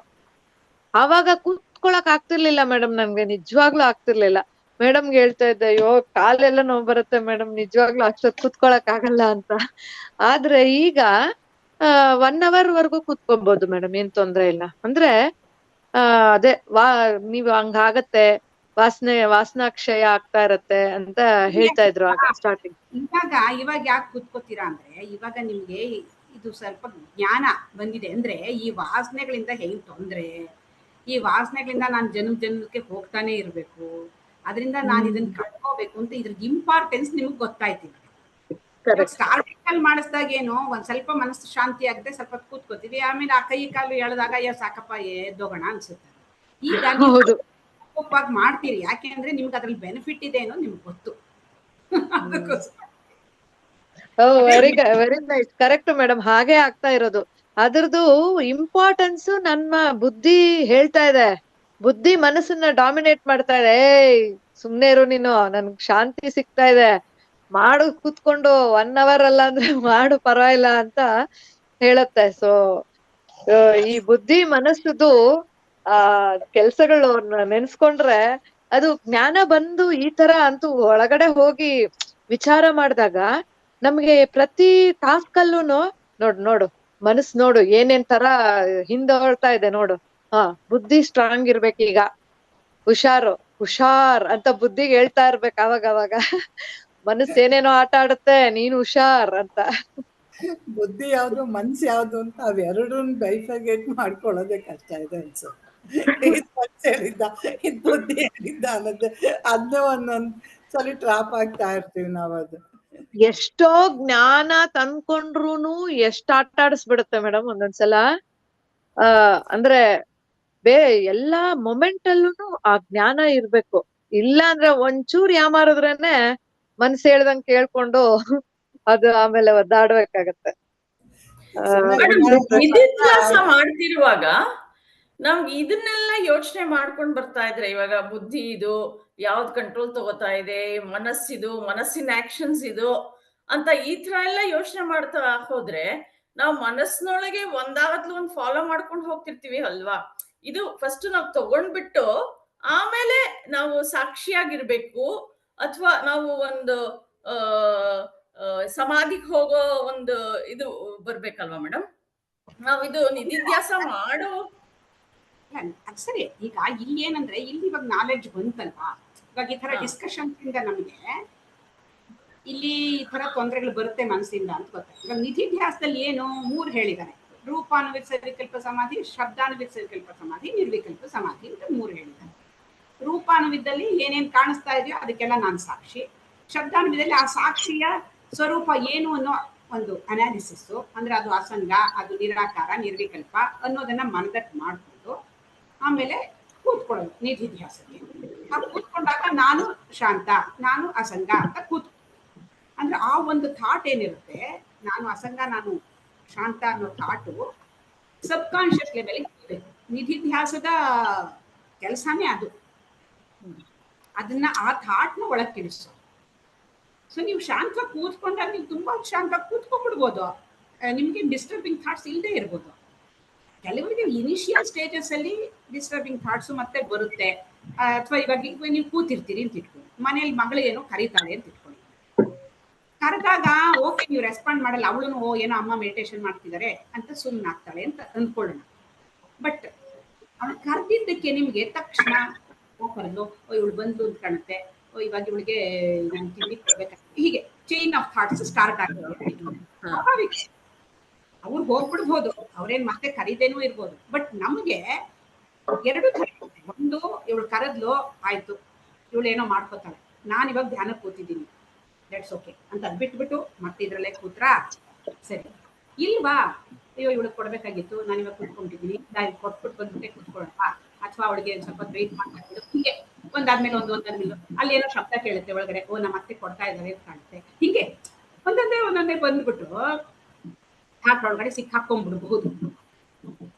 ಆವಾಗ ಮತ್ತೆ ಹೇಳ್ಕೊಬೇಕು, ಏನು ನೋಡ್ಯಾ ಥಾಟ್ಸ್ ಬರ್ತಾ ಇದೆ, ಆಯ್ತು ಇವಾಗ ಅವಳದೇನೋ ಆಗುತ್ತೆ, ಏನೋ ಮಾಡ್ಕೋತಾರೆ, ಬಟ್ ಈ ಥಾಟ್ಸ್ ನಾನು ಹೋಗ್ತಾರೆ, ನಾನು ಸಾಕ್ಷಿ ಅಲ್ವಾ, ಈ ಥಾಟ್ಸ್ ಬರ್ತಾ ಇರೋದು ನನ್ಗೆ ಗೊತ್ತಾಗ್ತಾ ಇದೆ. ಆ ಮೊಮೆಂಟ್ ಅಲ್ಲಿ ಹೇಳ್ಬೇಕು, ಈಗ ಗೊತ್ತಾಗ್ತಾ ಇದೆ, ನಾನ್ ಬೇರೆ ಇದು ಬೇರೆ, ನಾನು ಶಾಂತ ಮತ್ತೆ ಕೂತ್ಕೊಳ್ತೀನಿ. ಹಾಗೆ ಥಾಟ್ಸ್ ಬಂದು ನಮ್ಗೆ ಡಿಸ್ಟರ್ಬ್ ಮಾಡಿದಾಗ ಮತ್ತೆ ಆ ಅನಾಲಿಸಿಸ್ ನಡೆದು ನಾನು ಶಾಂತ, ನಾನು ಆತ್ಮಸ್ವರೂಪ ಅನ್ನೋ ಒಂದು ಫೀಲಿಂಗ್ಗೆ ಮತ್ತೆ ಬಂದು ಆ ಫೀಲಿಂಗ್ ಅಲ್ಲಿ ಕೂತ್ಕೊಂಡು, ಆ ಫೀಲಿಂಗ್ ಅಲ್ಲಿ ಕೂತ್ಕೊಂಡಾಗ ಆ ಥಾಟು ಸೂಕ್ಷ್ಮವಾಗಿ ಒಳಕ್ಕೆ. ಅದು ಆಮೇಲೆ ನಮ್ಗೆ ಅಭ್ಯಾಸ ಆಗ್ತಾ ಪ್ರತಿ ಸರ್ತಿನೂ ನಾವು ರೂಪಾನುವಿದ್ದು ಶಬ್ದಾನುವಿದ್ದು ಅಂತ ಏನ್ ಮಾಡ್ಬೇಕಾಗುತ್ತೆ, ತಕ್ಷಣ ಆಟೋವಂತದ್ದು.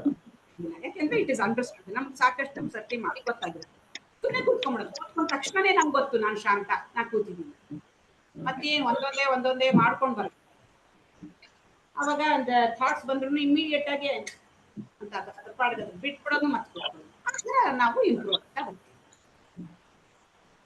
ಇನಿಷಿಯಲ್ ಸ್ಟೇಜಸ್ ಅಲ್ಲಿ ಅದೆಲ್ಲ ಬೇಕು. ಈ ತರ ಅನಾಲಿಸಿಸ್ ಕೂಡ ನಮ್ಗೆ ಆ ತರ ಥಾಟ್ಸ್ ಬಂದಾಗ ನಮ್ಗೆ ಹೆಲ್ಪ್ ಮಾಡುತ್ತೆ. ನೋಡಿಯಾ ಸಿಕ್ಕಾಕೋತಾ ಇದ್ದೀನಿ ಅನ್ನೋದು ಅಲ್ಲಿ ಜ್ಞಾಪಕ ಬಂದ್ರೆ ಅವಾಗ ನಮ್ಗೆ ಸಿಕ್ಕಾಕ ಪ್ರಾರಂಭದ ಹಂತದಲ್ಲಿ ಇರ್ತದೆ. ಅದಕ್ಕೆ ಲೆಟ್ ಗೋ ಅಂತ ಒಂದು ಹೇಳಿ ಬಂತು ಹೋಯ್ತು. ತುಂಬಾ ಚೆನ್ನಾಗಿತ್ತು ಮೇಡಮ್. ಆಕ್ಚುಲ್ ಆಗಿ ನೀವ್ ಹೇಳ್ದಂಗೆ ಒಂದೊಂದ್ಸಲ ಆಗತ್ತೆ, ಮಕ್ಳೇನೋ ಕೇಳ್ತಾರೆ, ನಾವ್ ಇಲ್ಲಿ ಮೆಡಿಟೇಷನ್ ಕೂತಿರ್ತೀವಿ ಸಹಜ ಸಮಾಧಿಗೆ, ಆಗ ಬುದ್ಧಿಯ ಮುಖಾಂತರ ವಿಚಾರ ಮಾಡಿದಾಗ ಜ್ಞಾನಕ್ಕೆ ಹೋದ ತಕ್ಷಣ ಅದು ಕ್ಲಾರಿಟಿ ಬರುತ್ತೆ. ಓಕೆ, ನಡೆಯುತ್ತೆ, ಏನ್ ತೊಂದ್ರೆ ಮಾಡ್ಕೋಬೇಡ ಅನ್ನೋ ಒಂದು ಅಂಡರ್ಸ್ಟ್ಯಾಂಡಿಂಗ್ ಬರುತ್ತೆ.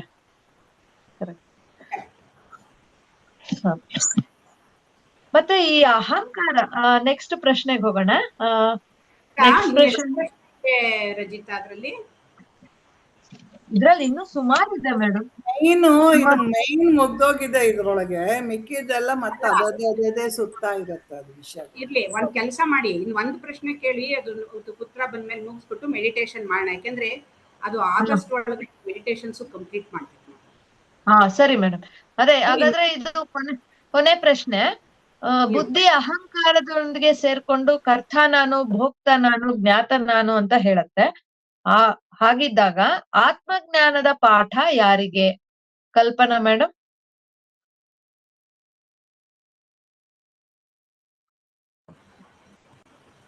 ಕಲ್ಪನಾ ಇದಾರಾ? ಕಾಣಿಸ್ತಾ ಇಲ್ಲ. ಇಲ್ಲ, ಕಾಂತಿ ಮೇಡಮ್ ನೀವೇ ಹೇಳಿ. ಕಾಂತಿಜಿ. ಕಲ್ಪನಾ ಮೇಡಮ್ ಕಾಣಿಸ್ತಿಲ್ಲ. ಹೌದು, ಅದೇ ಯಾವಾಗ್ಲೇ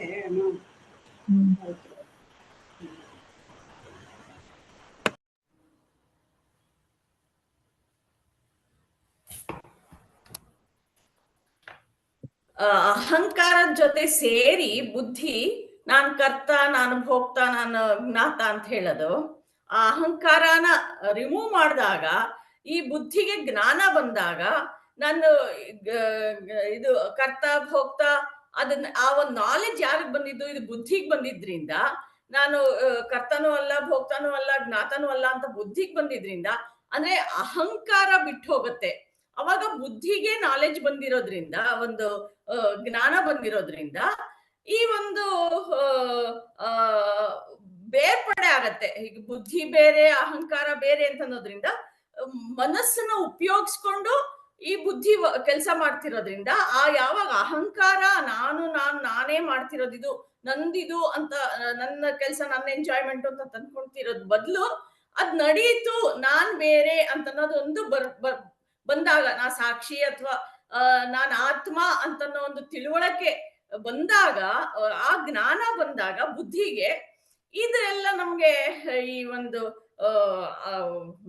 ಈ ಸಿಕ್ಕಾಕೊಂಡಿರ್ತೀವಲ್ಲ, ಈ ಸಂಸಾರ ಬಂಧನದ ಸಿಕ್ಕಾಕೊಂಡು, ಎಲ್ಲ ಪ್ರತಿಯೊಂದು ಥಾಟುನು ಒಂದು ಬಂಧನಾನೇ, ಆದ್ರಿಂದ ಬಿಟ್ಕೊಂಡು ಹೋಗಕ್ ಸಾಧ್ಯ ಆಗತ್ತೆ.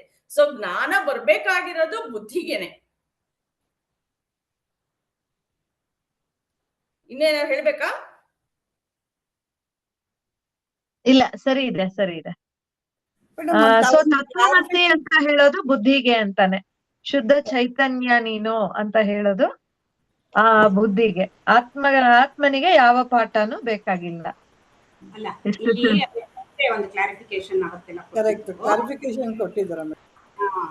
ಇಲ್ಲಿ ಏನಂದ್ರೆ, ನೀವು ಹೇಳಿದ್ದೆಲ್ಲ ಕರೆಕ್ಟು. ಏನು, ಜ್ಞಾನ ಬರೋದು ಬುದ್ಧಿಯಲ್ಲೇ, ಆ ಇನ್ಸ್ಟ್ರೂಮೆಂಟಲ್ಲೇ ಬರಬೇಕು ಜ್ಞಾನ. ಇನ್ಸ್ಟ್ರೂಮೆಂಟಲ್ಲೇ ಅಜ್ಞಾನನೂ ಬಂದಿತ್ತು, ಆದ್ರೆ ಅದನ್ನು ಸ್ವೀಕರಿಸಿದ್ದಿದ್ಯಾರೋ? ಆ ಇನ್ಸ್ಟ್ರೂಮೆಂಟಲ್ಲಿ ಬಂದಿದ್ದ ಅಜ್ಞಾನವನ್ನ ಸ್ವೀಕರಿಸಿದ್ದು ಆ ಚೈತನ್ಯ. ಯಾವುದು? ಚಿದಾಭಾಸ. ಲಾಸ್ಟ್ ವೀಕ್ ನೀವಿದ್ರಿ ಅಲ್ವಾ ಶ್ರೀಕಾಂತಿ, ಮಾತಾಡಿದ್ವಿ ಅದನ್ನ. ಅದೇನಾಗುತ್ತೆ ಅಂದ್ರೆ, ಈಗ ಇದು ಅಂತಃಕರಣ, ಇದು ಆತ್ಮ. ಈ ಆತ್ಮ ಅಂತಃಕರಣದಲ್ಲಿ ಚಿದಾಭಾಸವಾಗಿ ಪ್ರತಿಫಲನ ಆಗುತ್ತೆ. ಅಂತಃಕರಣ ಜಡ. ಇದು ಚಿದಾಭಾಸ ಬಂದ ತಕ್ಷಣ ಇದಕ್ಕೆ ಚೈತನ್ಯ ಬರುತ್ತೆ ಅಂತಃಕರಣ. ಈ ಅಂತಃಕರಣದಲ್ಲಿ ಏನೇನಿದೆ? ಮನಸ್ಸು, ಬುದ್ಧಿ, ಅಹಂಕಾರ, ಚಿತ್ತ, 4 ಕೆಲಸಗಳು ಅಂತಃಕರಣ. ಯಾವಾಗ ಒಂದ್ಸತಿ ಅದಷ್ಟಕ್ಕೂ ಚೈತನ್ಯ ಬಂತೋ, ಈ ಪ್ರಕೃತಿಯ ಸತ್ವ, ರಜಸ್ಸು, ತಮಸ್ಸು ಗುಣಗಳಿಂದ ಅದರಲ್ಲಿ ಆಲೋಚನೆಗಳು ಫಸ್ಟ್ ಸ್ಟಾರ್ಟ್ ಆಗುತ್ತೆ. ದೇಹ, ಮನಸ್ಸು, ಬುದ್ಧಿ ಅನ್ನೋ ಆಲೋಚನೆಗಳು ಫಸ್ಟ್ ಅಂತಃಕರಣದಲ್ಲಿ ಮೂಡಿ ಬರುತ್ತೆ. ಎಲ್ಲ ಅಂತಃಕರಣದಲ್ಲೇ ಮೂಡಿ ಬರೋದು. ಇದಕ್ಕೆ ಈ ಚಿದಾಭಾಸದಲ್ಲೇನು ಮೂಡಿ ಬರಲ್ಲ, ಇದರಲ್ಲೇ ಮೂಡಿ ಬರೋದು ಅಂತಃಕರಣ. ಚಿದಾಭಾಸದ ಚೈತನ್ಯ ಬಂದಿದ್ರಿಂದ ಆಗೇನ್ ಮಾಡುತ್ತೆ? ಅಹಂಕಾರನೂ ಇದೆ ಅಲ್ಲಿ ಅಂತಃಕರಣದಲ್ಲಿ. ಆ ಅಹಂಕಾರ ಏನ್ ಮಾಡುತ್ತೆ ಇವಾಗ ಅಂದ್ರೆ, ಈ ಚಿದಾಭಾಸ ಚೈತನ್ಯವನ್ನ ಕೊಟ್ಟಿದೆ, ಇದ್ರ ಜೊತೆನಲ್ಲಿ ಇದೆ ನಿಜ, ಚೈತನ್ಯವನ್ನ ಕೊಟ್ಟಿದೆ. ಆಕ್ಚುಲಿ ಇದಕ್ಕೇನು ಆಗಿಲ್ಲ ಚಿದಾಭಾಸಕ್ಕೆ. ಹೇಗೆ ಅಂದ್ರೆ, ಗುರುಗಳು ಒಂದು ಉದಾಹರಣೆ ಕೊಟ್ಟ, ಟ್ರೈನ್, ನಮ್ಮ ಟ್ರೈನಲ್ಲಿ ನಾವು ಕೂತಿದ್ದೀವಿ, ನಮ್ಗೇನ್ ಆಗಿಲ್ಲ. ಪಕ್ಕದ ಟ್ರೈನ್ ಚಲಿಸಿದಾಗ ನಮ್ಮ ಟ್ರೈನ್ ಚಲಿಸಿದಾಗ ಅನ್ಸುತ್ತಷ್ಟೇ, ನಮ್ಮ ಟ್ರೈನ್ ಏನ್ ಚಲಿಸಿಲ್ಲ, ನಿಜವಾಗ್ಲೂ ಅನ್ಸುತ್ತೆ. ಅದೇ ತರಹ ಈ ಚಿದಾಭಾಸ ಇದಕ್ಕೇನು ಆಗಿಲ್ಲ, ಇದು ಆಕ್ಚುಲಿ ಜೀವಾತ್ಮ, ಇದು ಆತ್ಮ ಸ್ವರೂಪ, ಇದು ಆತ್ಮನ ರಿಫ್ಲೆಕ್ಷನ್, ಆತ್ಮನೇ. ಅದಕ್ಕೆ ಆತ್ಮನ ಎಲ್ಲ ಗುಣಗಳು ಇದೆ. ಆದರೆ ಈಗೇನಾಯ್ತು, ಈ ಅಹಂಕಾರ ಏನ್ ಮಾಡುತ್ತೆ, ಈ ಜಡವಾದ ದೇಹ ಮನಸ್ಸು ಬುದ್ಧಿ ಅನ್ನೋ ಆಲೋಚನೆಗಳು ಏನು ಬಂತು, ಆ ಆಲೋಚನೆಗಳನ್ನ ಈ ಚಿದಾಭಾಸದ ಮೇಲೆ, ಚಿದಾಭಾಸದ ಒಂದು ಚೈತನ್ಯದ ಸ್ವರೂಪವನ್ನ ಈ ಒಂದು ಜಡತ್ವದ ಮೇಲೆ ಆರೋಪ ಮಾಡ್ತಾರೆ, ಪರಸ್ಪರ ಆರೋಪ ಮಾಡ್ತಾರೆ. ಆರೋಪ ಅಂದ್ರೇನು, ಹೀಗೆ ನನ್ನ ಟ್ರೈನು ಪಕ್ಕದ ಟ್ರೈನ್ ಚಲಿಸಿದಾಗ ನನ್ಗೆ ಹೋದಾಗ ಆದಾಗ ಏನಾಯ್ತು, ಅದು ನನ್ನ ಮೇಲೆ ಆರೋಪ ಆಯ್ತು ಅಂತ ಅರ್ಥ. ಅದು ಆರೋಪ ಅಂದ್ರೆ ಆ ತರ ಮೀನಿಂಗ್. ಹಾಗೆ ಆರೋಪ ಆಗದೆ ಹೋಗಿದ್ದಿದ್ರೆ ನನಗೇನು ಅನ್ನಿಸ್ತಾ ಇರಲಿಲ್ಲ. ಈಗ ಅಷ್ಟು ದೂರದಲ್ಲಿರೋ ಟ್ರೈನು ಚಲಿಸಿದಾಗ ನಮ್ಗೆ ಅನ್ಸಲ್ಲ, ನಮ್ಮ ಪಕ್ಕದ ಟ್ರೈನ್ ಚಲಿಸಿದಾಗ ಮಾತ್ರ ನಮ್ಗೆ ಹಂಗನ್ಸುತ್ತೆ. ಆ ತರಹ ಒಂದು ವಿಸಿನಿಟಿ, ಹತ್ರದಲ್ಲಿ ಇರೋದ್ರಿಂದ ಆ ಒಂದು ಫೀಲಿಂಗ್ ಬರುತ್ತೆ.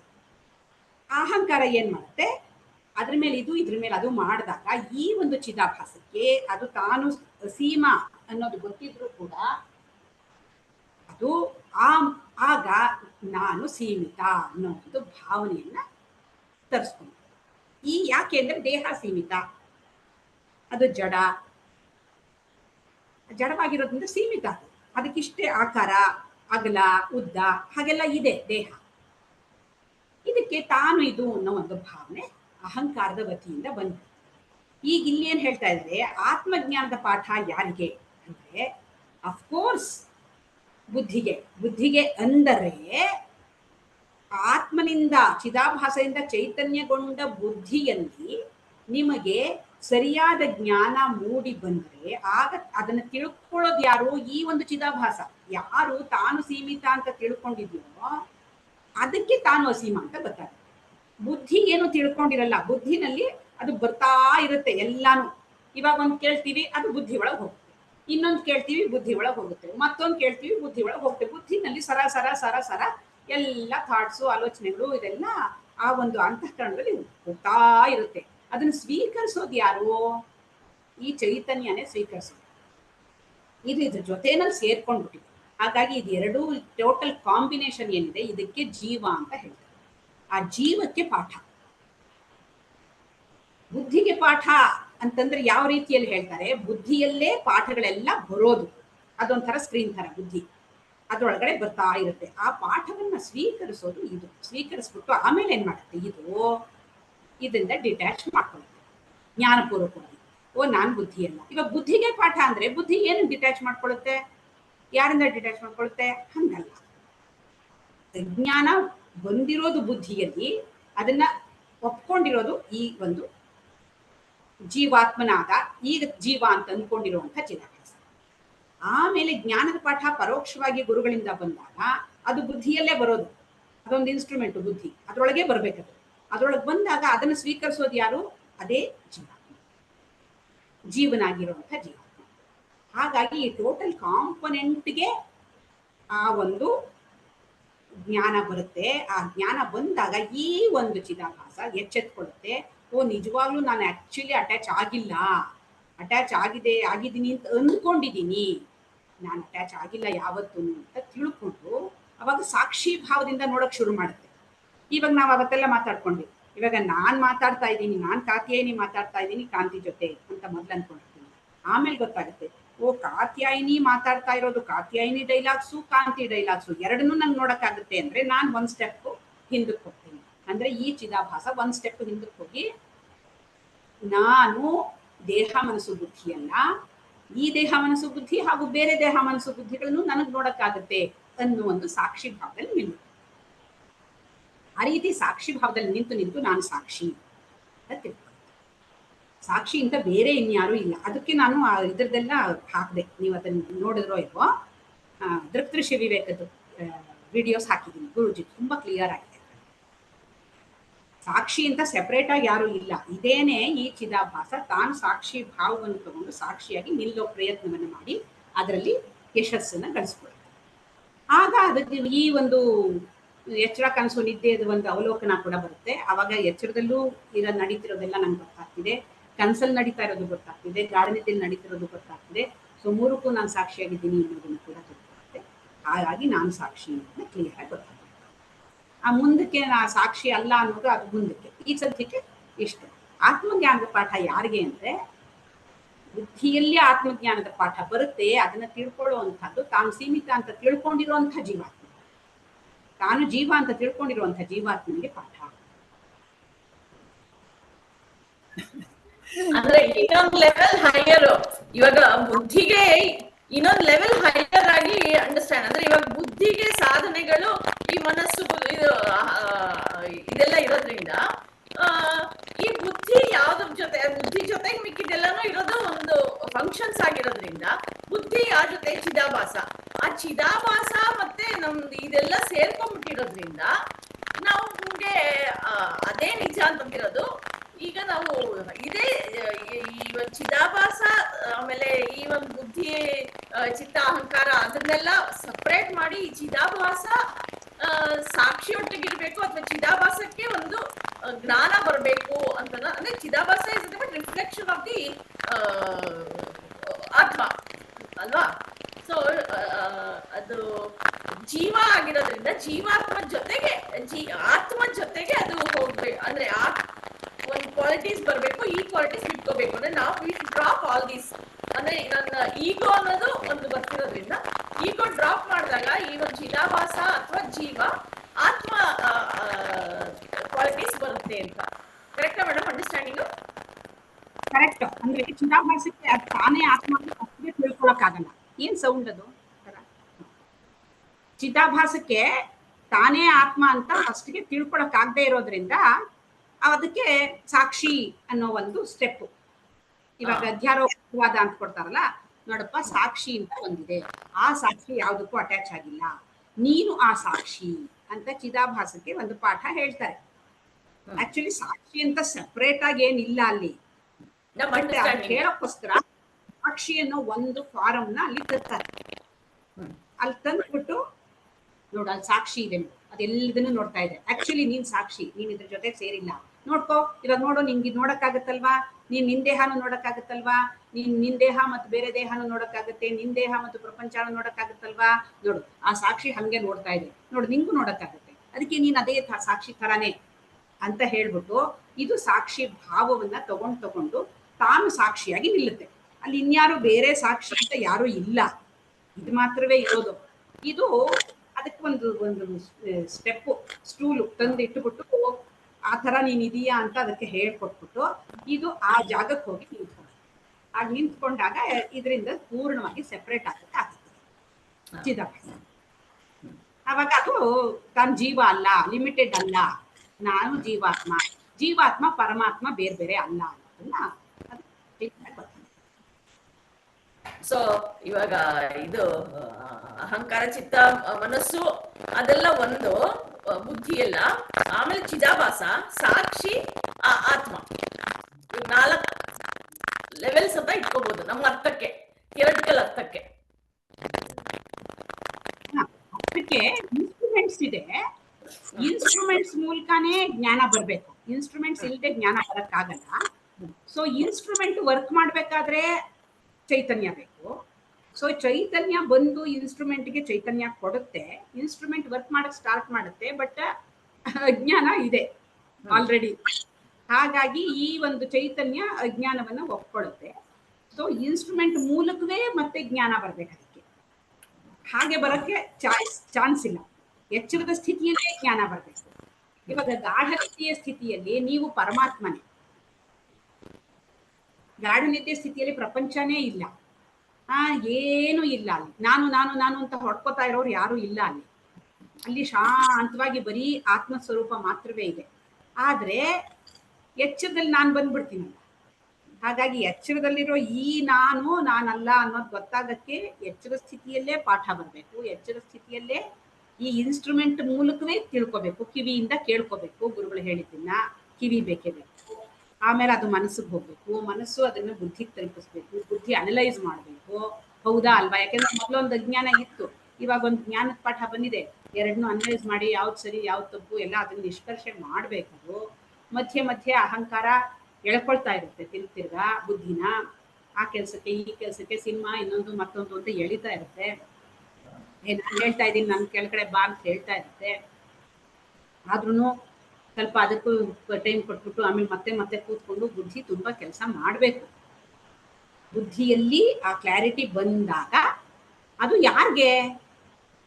ಆ ಚಿದಾಭಾಸಕ್ಕೆ ಸಹಾಯ.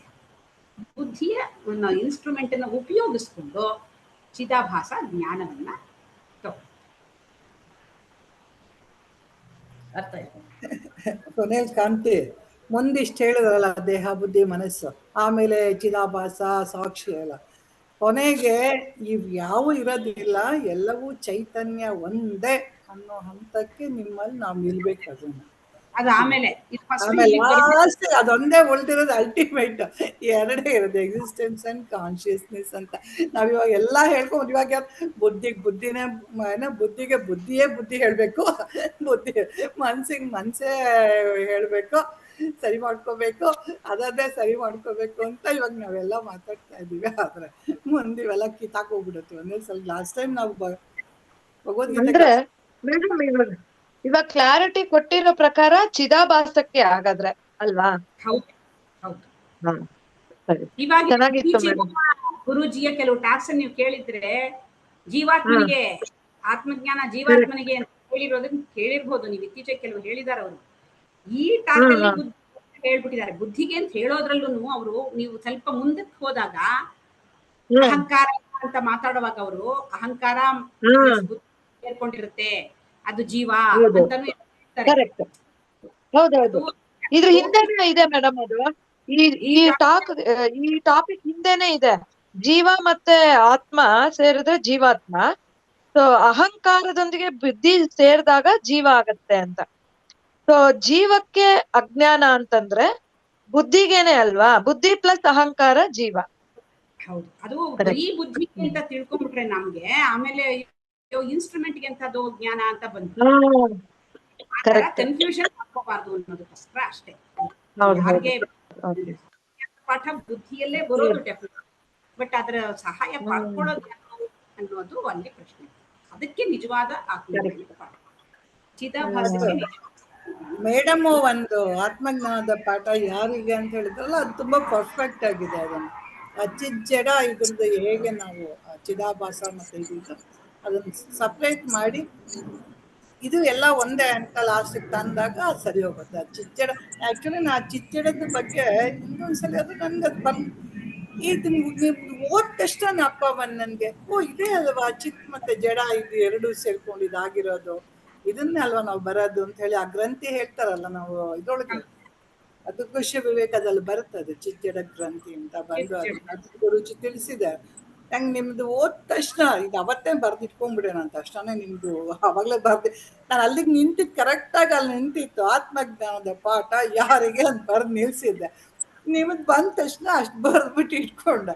ಸೊ ಅದು ಅಷ್ಟು ಕ್ಲಾರಿಟಿ ಆದ್ಮೇಲೆ ಮುಂದಿನ ಏನೇ ಬರೆದ್ರೂ ವಾಪಸ್ ಅಲ್ಲಿಗೆ ಹೋಗ್ತಾ ಇತ್ತು ನನ್ನ ಮನಸ್ಸು ಯಾವಾಗಲೂ. ಇಲ್ಲ ಅದೇ ಸರಿ ಅಲ್ವಾ, ಇವೆಲ್ಲ ಯಾಕೆ ಇದಿಷ್ಟೊಂದು ಎಕ್ಸ್ಪ್ಲನೇಷನ್ ಅಂತ. ಬಟ್ ಬೇಕದು, ಅದು ಮಾತಾಡೋಕ್ಕಾಗಿ ಬೇಕಾಗುತ್ತೆ.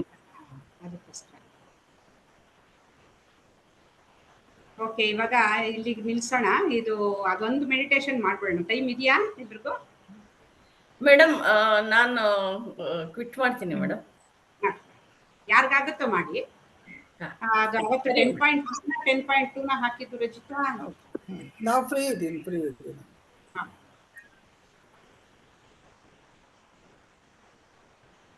ಅದು ಲಾಸ್ಟ್ ಟೈಮ್ ಮಾಡ್ಲೇ ಇಲ್ಲ ನಾವು. ತಡೀರಿ, ಫಸ್ಟ್ ರೆಕಾರ್ಡಿಂಗ್ ಸ್ಟಾಪ್ ಮಾಡೋಣ. ಅಲ್ಲ ರಚಿತಾ, ಹೇಳ್ತೀನಿ. ಸರ್ಗಮಯ ತಮಸೋಮ ಜ್ಯೋತಿರ್ಗಮಯ ಮೃತ್ಯೋರ್ಮಾ ಅಮೃತಂಗಮಯ. ಓಂ शान्तिः शान्तिः। पूर्णमदः पूर्णमिदम् पूर्णात् पूर्णमुदच्यते पूर्णस्य पूर्णमादाय पूर्णमेवावशिष्यते। ನಾನೆಂಬುದು ನಾನಲ್ಲ, ಈ ದೇಹ ಮನಬುದ್ಧಿ ನಾನಲ್ಲ, ಸಚ್ಚಿದಾನಂದಾತ್ಮ ಶಿವನಾನು ನಾನೇ, ಶಿವೋಹಂ ಶಿವೋಹಂ ಶಿವೋಹಂ. ಆತ್ಮದರ್ಶನಂ ಬ್ರಹ್ಮದರ್ಶನಂ ಬ್ರಹ್ಮದರ್ಶನಂ ಸತ್ಯದರ್ಶನಂ. ಲೋಕಾಃ ಸಮಸ್ತಾಃ ಸುಖಿನೋ ಭವಂತು. ಲೋಕಾಃ ಸಮಸ್ತಾಃ ಸುಖಿನೋ ಭವಂತು. ಲೋಕಾಃ ಸಮಸ್ತಾಃ ಸುಖಿನೋ ಭವಂತು. ಹರಿ ಓಂ ತತ್ಸತ್. ಶ್ರೀ ಗುರುಭ್ಯೋ ನಮಃ. ಧನ್ಯವಾದಗಳು.